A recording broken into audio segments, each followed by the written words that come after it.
Bonsoir mes chers élèves, je vous retrouve encore une fois sur un travail de production écrite cette fois-ci. Mais avant de commencer, je voudrais rendre hommage à tous ceux qui survivent pour que d'autres vivent. Gloire à nos autorités et gloire à notre roi. Ce soir une production écrite sur un sujet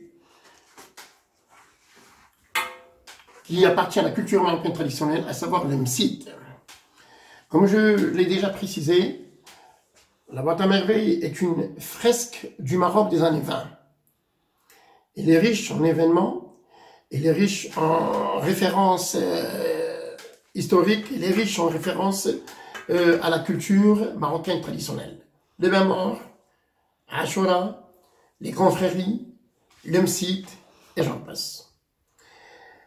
Au Maroc des années 20, les petits Marocains qui appartenaient à la couche défavorisée fréquentaient surtout le msid. Les petits Français et les Marocains aisés fréquentaient l'école moderne. Ce sont deux institutions totalement différentes. Chacune avait sa philosophie pédagogique et chacune avait sa conception pédagogique et son environnement pédagogique. Alors, vous allez devoir travailler ce soir à partir d'une vidéo. Je vous en offre un aperçu, le msid.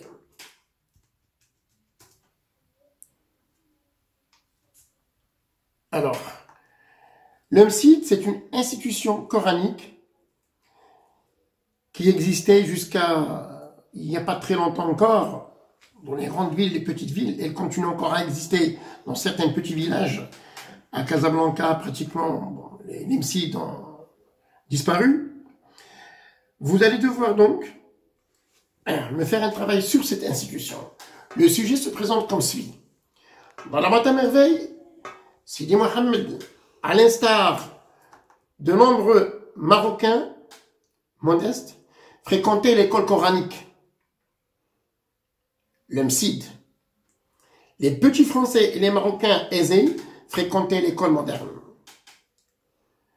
Que pensez-vous de l'enseignement dispensé par le msid et que pensez-vous des méthodes utilisées par le fqih pour transmettre son savoir?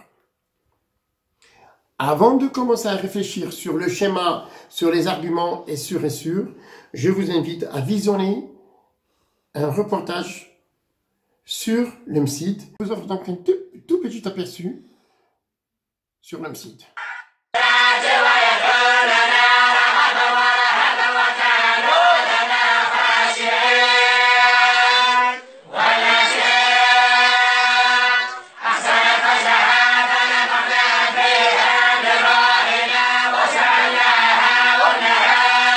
Donc voilà, visionnez le reportage, inspirez-vous-en, il vous offrira matière à réflexion et renvoyez-moi vos productions que je puisse les corriger.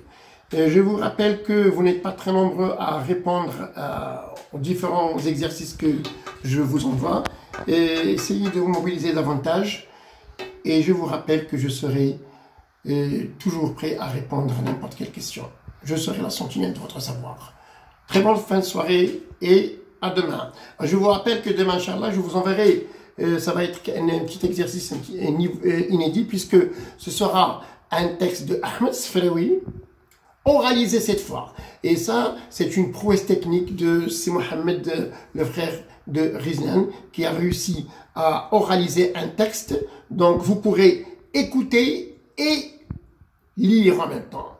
Pour les personnes qui ont des difficultés à écrire, vous pourrez toutefois écouter le texte et répondre à quelques questions de compréhension. Il en sera de même pour la boîte à merveilles, pour le dernier jour d'un condamné et pour Antigone. Je vous remercie pour votre attention. Je vous souhaite une bonne fin de soirée. Et je vous rappelle que vous devez vous cloîtrer. Cloîtrez-vous, cloîtrez-vous. Et au revoir.